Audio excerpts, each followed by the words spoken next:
Scene 1. Intro. Previously on Madams. Skinner, I've been craving your famous cafeteria lasagna. It's been weeks.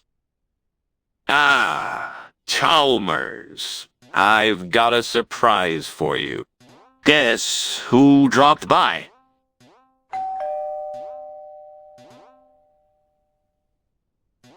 Hey, Skinner, look who decided to show up at my doorstep. Meet your mini-me, Skinner Jr.? Is that? Well, Chalmers, looks like we have a feast to prepare. Caprino fresco veneto for everyone. Oh dear, what's that out there? I think that's just the regular school cafeteria sea monster, Chalmers. Nothing to worry about. Scene 2. Skinner, please understand. I'm in love with another man. And what he couldn't give me was the one little thing that you can. Oh, no. Chalmers emerges from hiding, trying to act casual. And what are you talking about? I thought we were just friends. Well, Chalmers, it seems that I have found something more important than friendship. And it looks a lot like you. I don't know what to do, Skinner. And won't leave me alone and keeps asking about the baby. Well, Chalmers, you better come up with a plan fast. I don't think we can keep this secret a secret for much longer. I've got it. A quick trip to the science lab for a little DNA test. That should clear things up. Sounds like a plan, Chalmers. But be careful. You don't want to wind up in a tank with our school's sea monster. Scene 4. Dun. Well, Skinner, it seems that the DNA test results are in. Care to take a look? All right, Chalmers. Let's see the results. Phew, it's not mine. Anne must have been confused. Well, Chalmers, it looks like we can breathe a sigh of relief. For now, at least.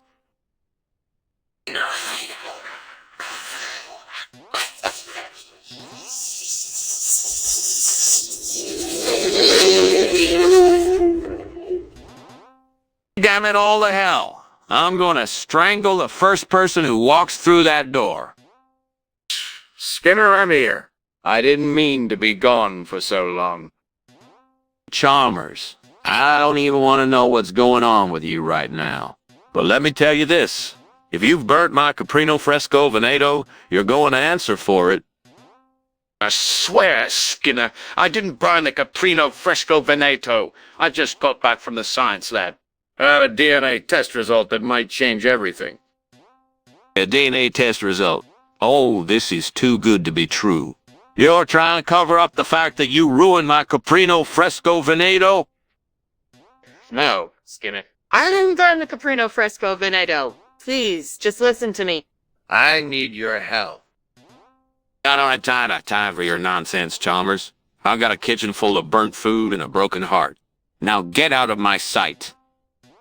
Scene 5. I can't believe this is happening to me. First, Ann Wilson shows up with a baby that looks like me, and now my caprino fresco veneto is burnt to a crisp. I'm never going to recover from this. Scene 6. Skinner, I have the DNA test results. I swear it isn't mine. Anne must have been confused. You expect me to believe that you didn't burn my caprino fresco veneto and that the baby isn't yours? I'm not buying it. I'm telling you the truth, Skinner. Please, just listen to me. This whole situation is spiraling out of control. I can't take any more of this, Chalmers. I'm gonna need some time to think. Maybe then I can make sense of all this chaos. Scene 7. All right, Chalmers. I've made up my mind. I'm gonna get to the bottom of this mess. And I won't rest until I figure out what's really going on. Scene 8. Alert sound. Skinner, I need to talk. Scene 3. The window scene.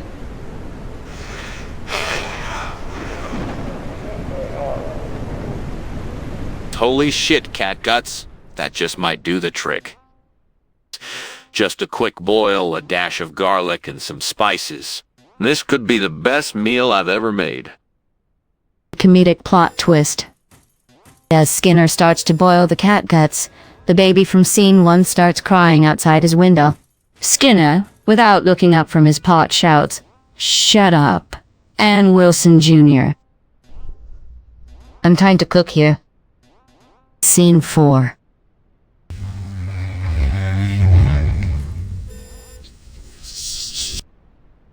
I'm just trying to make a delicious dinner, Anne. Cat guts are a delicacy in some cultures, you know.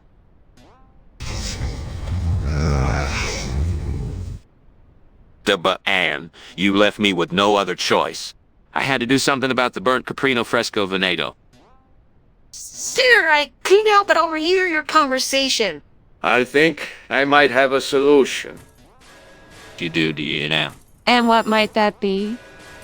And I've been working on a new recipe for a vegetarian caprino fresco veneto. It's still creamy and delicious, just like the original. Vegetarian caprino fresco veneto? That sounds like a recipe for disaster. Trust me, Skinner. It's worth a try. I'll whip up a batch right now.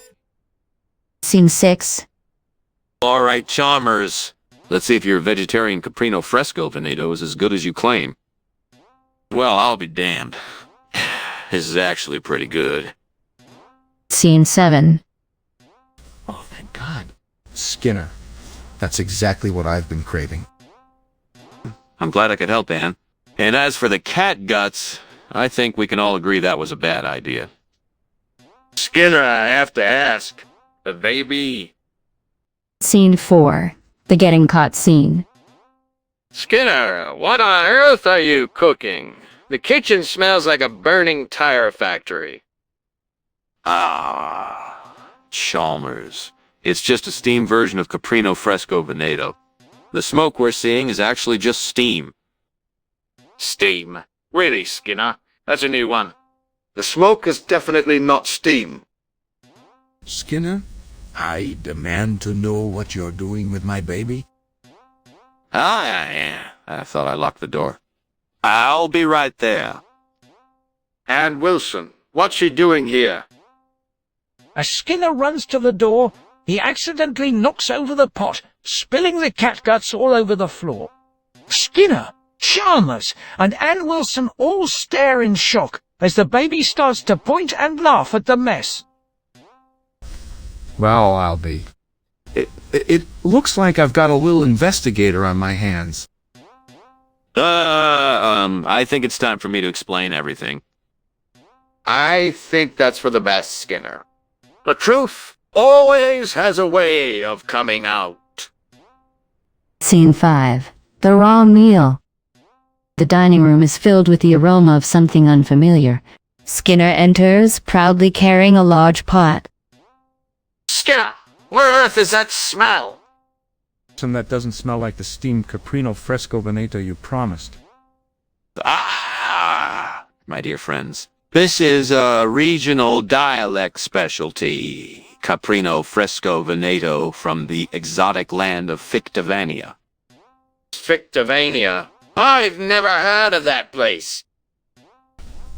Care where it's from. Everyone looks at each other, but no one seems to mind as they start to dig in.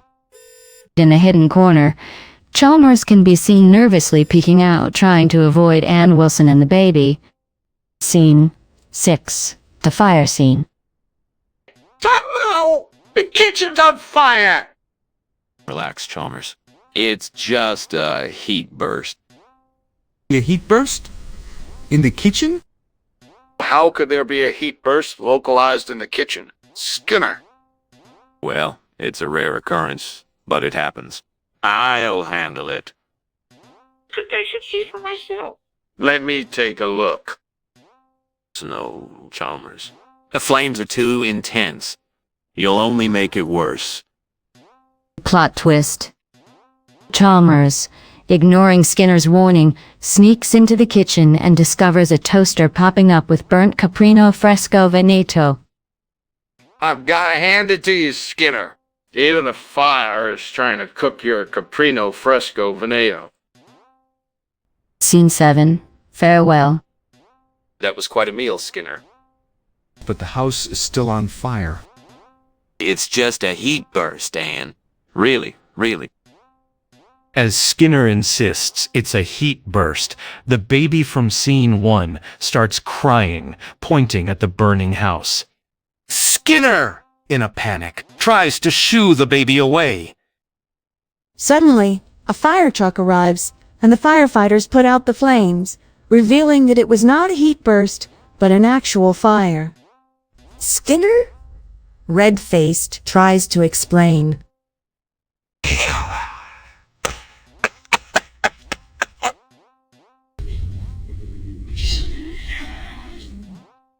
I'm not sure I'd go that far, Em.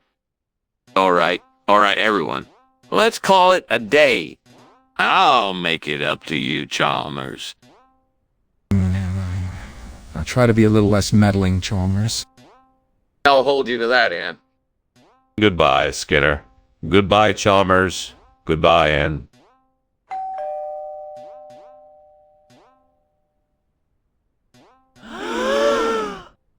Cut to black.